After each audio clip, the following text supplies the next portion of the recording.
hold earth in highest honor as the first of prophets among all gods. Here, in this place, at the seat of prophecy, Phoebus Apollo occupies the throne.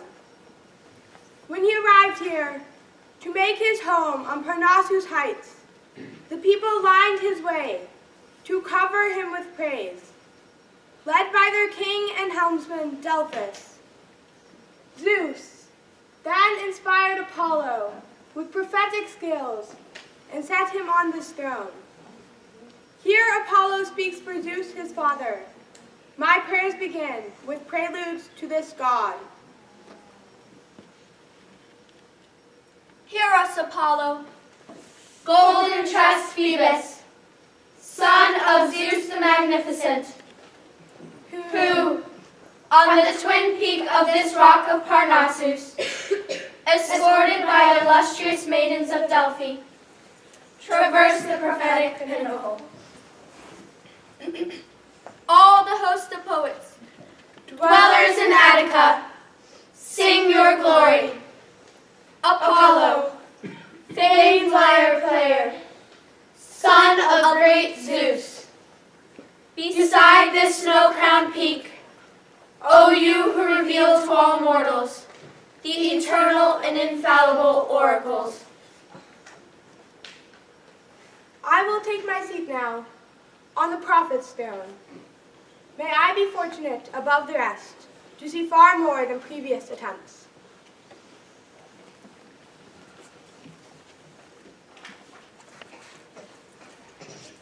If any Greeks are in attendance here, let them draw lots and enter, each in turn, as is our custom.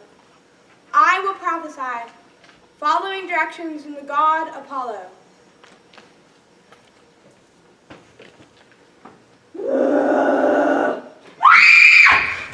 Horrors for my eyes to see! What is it you have seen? Too dreadful to say. It drives me back out of Apollo's shrine, so that my strength is drained. I can't stand up. I have to crawl on hands and knees. My legs just buckle under me, gripped by fear. As I was entering the inner shrine, the part covered up with wreaths, I saw there, right on the central navel stone, a man the gods despise, sitting there, hands dripping blood. He had drawn his sword, but held an olive branch. It was crowned with a large tuft of wool, a shining fleece. I saw all that distinctly. But then I saw, in a ring around the man, in amazing company, women sleeping, nestling against the benches. Women? No. Groups of monstrous creatures they are, black and so repulsive. Their heavy, rasping breath makes me cringe. Their eyes ooze a sickening discharge. I have never seen a tribe which could produce this company. A country which would admit with pride that it had raised them without paying a price. Where does this end? That is Apollo's work. Let that be his concern. He breeds yeomans and can purify the home, his own and other men's.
Lord Apollo, hear my suppliant plea.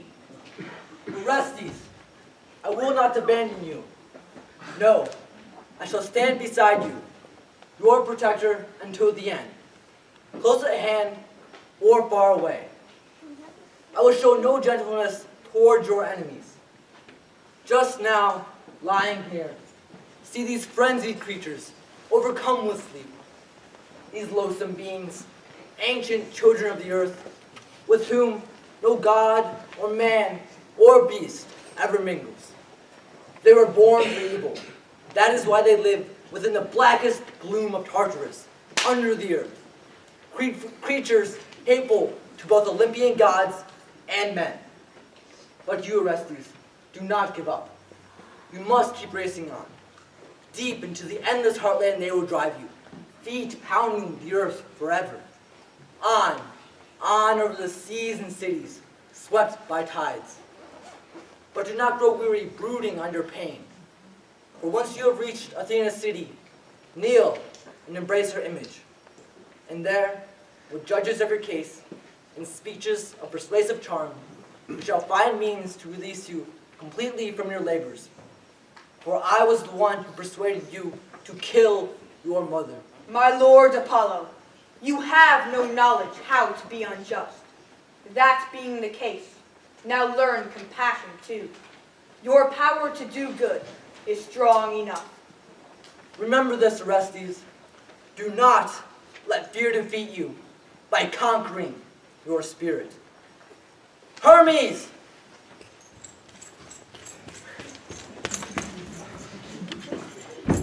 My blood brother, born of the same father, true to your name, be his guide, since he is my suppliant. Lead him as if you were his shepherd. O Lord Apollo, I hear your command and will obey. Our father, the all-powerful Zeus, respects the rights of an outcast. I will be his guide, shepherding the suppliant of yours as he sped on towards mortals with the fortune of a good escort.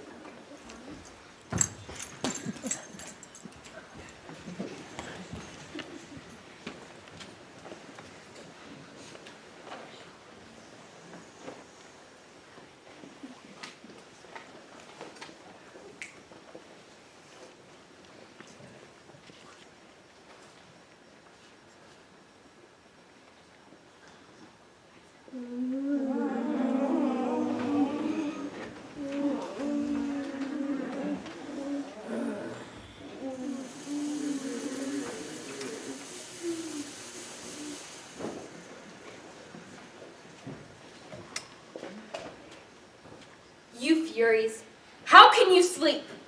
Awake! Awake! What use are sleepers now? On account of you, I alone among the dead lack honor. The ghosts of those I killed revile me. I wander in disgrace. I feel the guilt, I tell you. Withering guilt from the outraged dead. They charge me with the most horrific crimes. But I too suffer cruelty from those most dear to me. And yet, although I died at the hands of one who killed his mother, my own son, no spirit is enraged on my behalf. Look here. You see these slashes on my heart? How did they get there?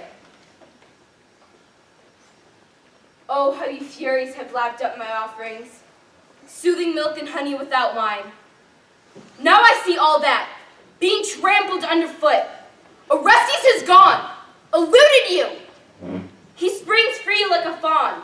He has jumped the center of your nets with ease, mocking your efforts as he rushes away. Hear me, I am pleading for my life. So rouse yourselves, awake you furies from underground. While you dream on, I call. Clytemnestra now summons you.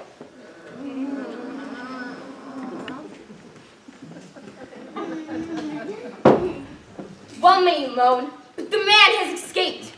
He has fled far away. The Olympian friends he has are stronger than my own. You sleep on there so heavily, with no sense of my distress? Orestes, the man who killed his own mother, has escaped. you mutter, but keep sleeping. On your feet, quickly! What work has fate assigned you if not causing pain? Sleep and hard work, two strong conspirators, have made these fearsome dragons impotent, draining all their rage. Seize him! Seize him! There he goes! You hunt your prey, but only in your dreams, whimpering like hounds who never lose their keenness for the hunt. But you do not act. Get up. Do not yield to exhaustion.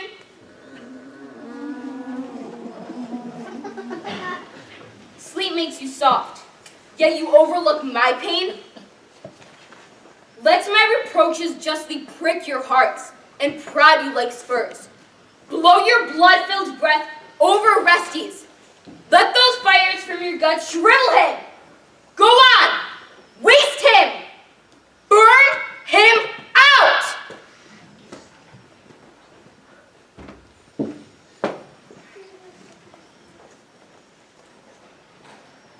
Wake up! I rouse you. You rouse her. Still sleeping? Stand up. Wipe that sleep out of your eyes. Let us chant our prelude. That should take effect. Ugh, no, no, no! They do us wrong, dear sisters. Our quarry has slipped our nets. Orestes is gone! Once sleep came over us, we lost our prey. Disgraceful! Hermes has stolen the mattress out away! Hermes, you may be a god, but you are a thief! You have stolen a man away who killed his mother!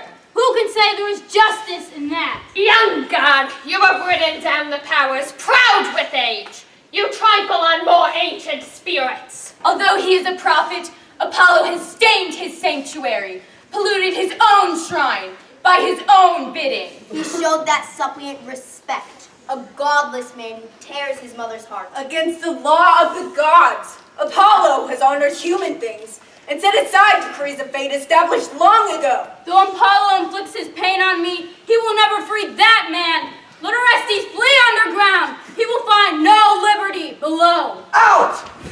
Out, I order you! Out of these halls fast! Leave my prophet's sanctuary, or else you will feel my arrows bite. Glittering winged snakes shot from a golden string, and then your agonies will make you choke and spit black froth and vomit up the clotted blood you have drunk from the mortals. This shrine is no place for you.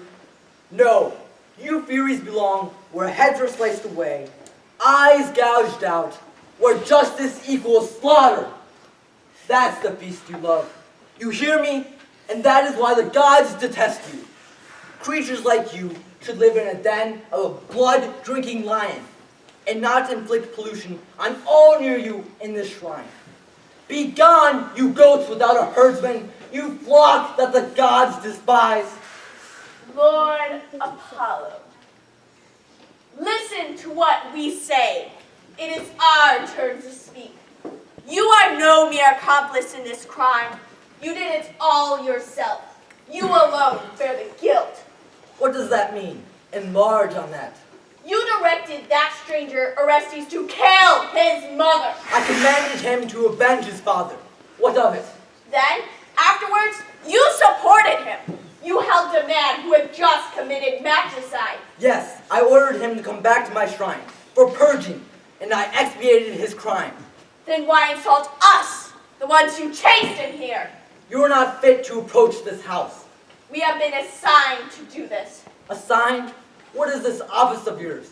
Proclaim your fine authority. We chase out of their homes all those criminals who slaughter their own mothers. What about a wife who kills her husband, as Clytemnestra did her husband Agamemnon? That would not be murder of a relative by blood. What? Why you disgrace the bonds of Zeus and Hera, queen of brides? You ignore the strongest marital bonds between them. Your claim also dishonors Aphrodite too, goddess of love, with whom all men derive their greatest joy. With man and woman, a marriage sealed by fate is stronger than any other oath, and justice guards it. Now if one partner kills the other one, and you are not interested in punishment, and you feel no urge to act, then I say, Your manhunt for Orestes is unjust. Some things stir your rage, I see. Others, atrocious crimes, lull your will to act. With that fugitive, I will never let that man go free. Hound him then. Multiply your pains. Do not try to curb my powers with your logic. Your powers I would not take, not even as a gift. Of course not. You're already great, by all accounts. Throned on high with Zeus. But the blood of a mother draws me on. I will chase this man with a justice of my own. I set the trail. And I will defend my suppliant, for the one who seeks purification is terrible among mortals and gods, if, of my own free will, I choose to abandon him.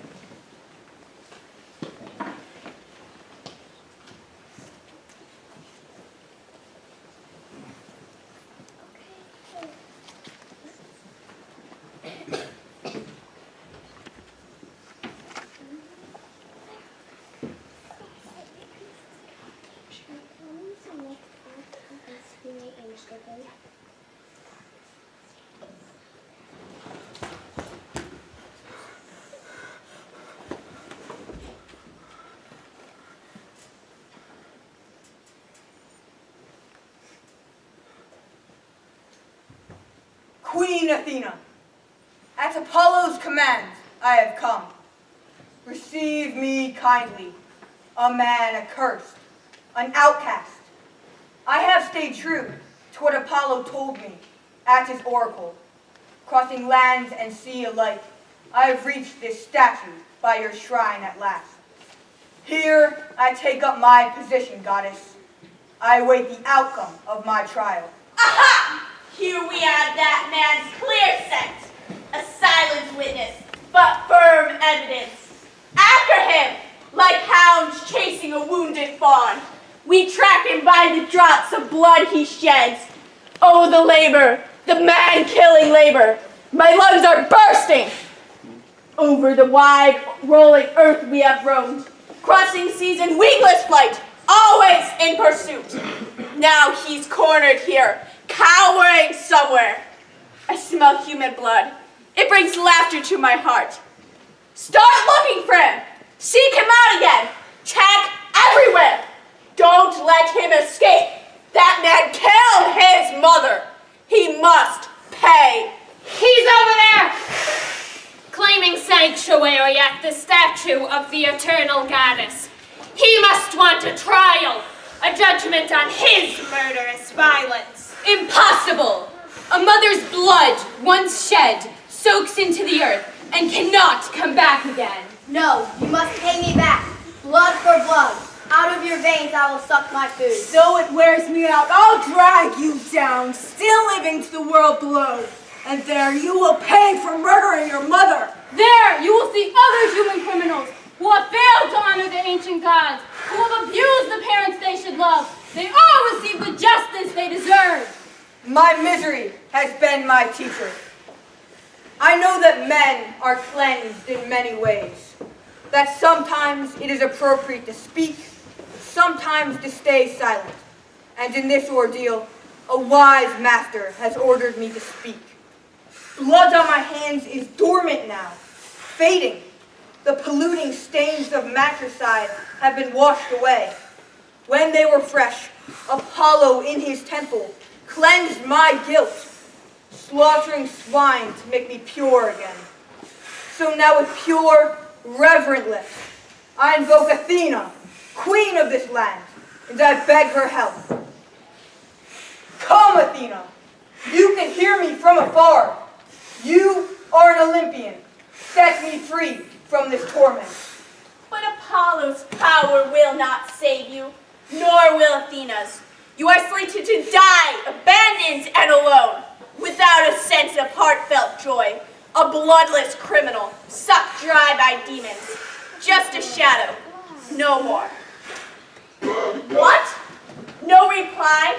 You spit my challenge back. You, a victim, fattened up for me, my consecrated gift. You shall not die at any altar. No, I shall eat you alive! Now, victim, hear a song, a spell to chain you. Come, Furies, dance. Let us link our arms and dance. Furies determined to display the powers we possess. Chant, Furies, chant, a horrible frenzied song, driving our victim into madness. Anguish and pain we prolong, hounding the culprit o'er land and sea, heedless of his woeful plea, pursuing with vengeance ever unspent, the blood-stained murderer we torment! We maintain that we are fair. When a man can show pure hands, none of our anger chases him. He lives his life unharmed. But if someone offends us, like this man, and tries to hide his murderous hands, then we appear. We harass him as testament to those he has murdered. Blood avengers, always in pursuit, we chase him till the end. Even in death, he finds no freedom. Chant, Furies, chant, a horrible frenzied song, driving our victim into madness. Anguish and pain we prolong, hounding the culprit o'er land and sea, heedless of his woeful plea, pursuing with vengeance ever unspent, the blood-stained murderer we torment! These ancient rites are ours from birth. Younger gods may not lay hands on us. No god may share our cups, our solemn feasts. The fates who gave us power made us free. Is there anyone who does not respect or fear what we do when he has heard the final rites that destiny decreed? We still retain our ancient privileges, although we live beneath the earth in darkness where sunlight never falls. Chant, Furies, chant, a horrible frenzied song, driving our victim into madness. Anguish and pain we prolong, hounding the culprit o'er land and sea, heedless of his woeful plea, pursuing with vengeance ever unspent, the blood-stained murderer we torment!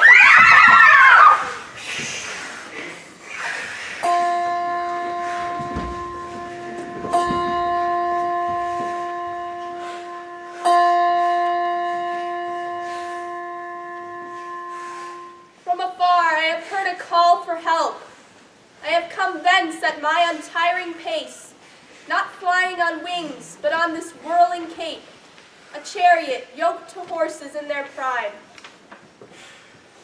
Here I see an unfamiliar crowd, strangers to this place. Nothing I fear, but a wonder to see. Who are you? I address all those assembled here, the stranger crouching there, and those of you like no race of creatures ever born, in form, a thing unknown to mortal men. Daughter of Zeus, you will learn all, and briefly too. We are immortal children of the night, below ground where we have our homes. We are called the Furies. Now I know your race, and I know what people call you, but not our powers. These you will quickly learn as well. I shall understand if someone will tell the story clearly. We hound out of their homes all those who kill. And the murderer's flight, where does it all end? Where joy is absent and unknown. And would your screams drive this man into such a flight? Yes, he murdered his mother! And called that murder just. Why? Was he forced to do so? Did he fear another's anger? What spur could force a man to kill his mother? There are two sides to this dispute, yet I have heard only one half the argument. Then examine him yourself. Judge him fairly. You would turn over responsibility to me to reach the final verdict? We respect your work, as you do ours. Stranger, it is your turn to respond. What do you say to all this? Tell us your land, your birth, your fortunes, and then defend yourself against their accusations, if you truly trust the justice of your case, as you sit here, a sacred suppliant beside my heart. Speak to me. Address all this directly. My queen Athena, as for my birth, I am from Argos. My father, well, you ask, was Agamemnon, commander of the naval forces. Together, you worked with him to see that Ilion, Troy city, ceased to be. When he returned home, he did not die nobly, but was butchered by my mother, whose black heart snagged him in devious hunting nets. These still exist, attesting to that slaughter in the back. I was in exile at the time, but I returned. I killed my mother.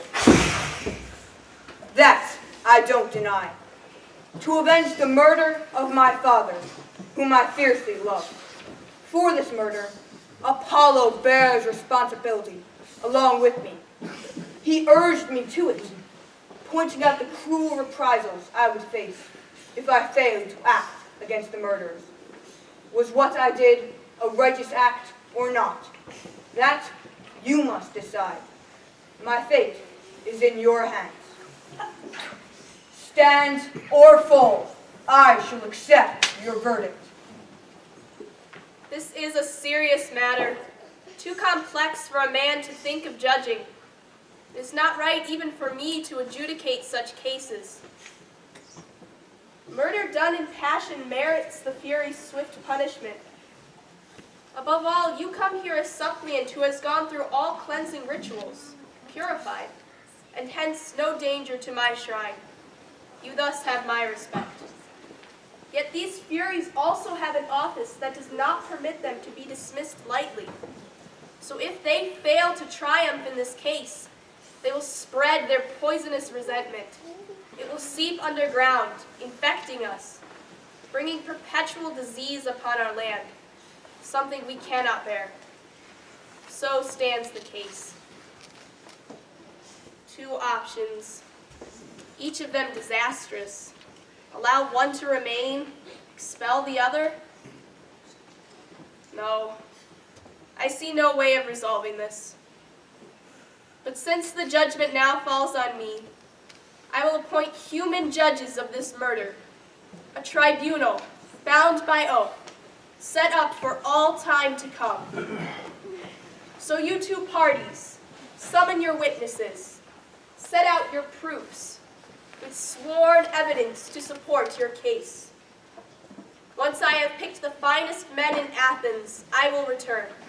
They will rule fairly in this case, bound by a sworn oath to act with justice.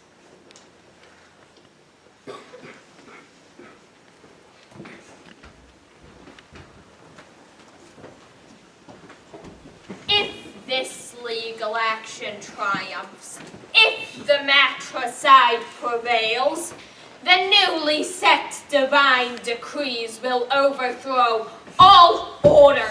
Mortals will at once believe that everything is permitted.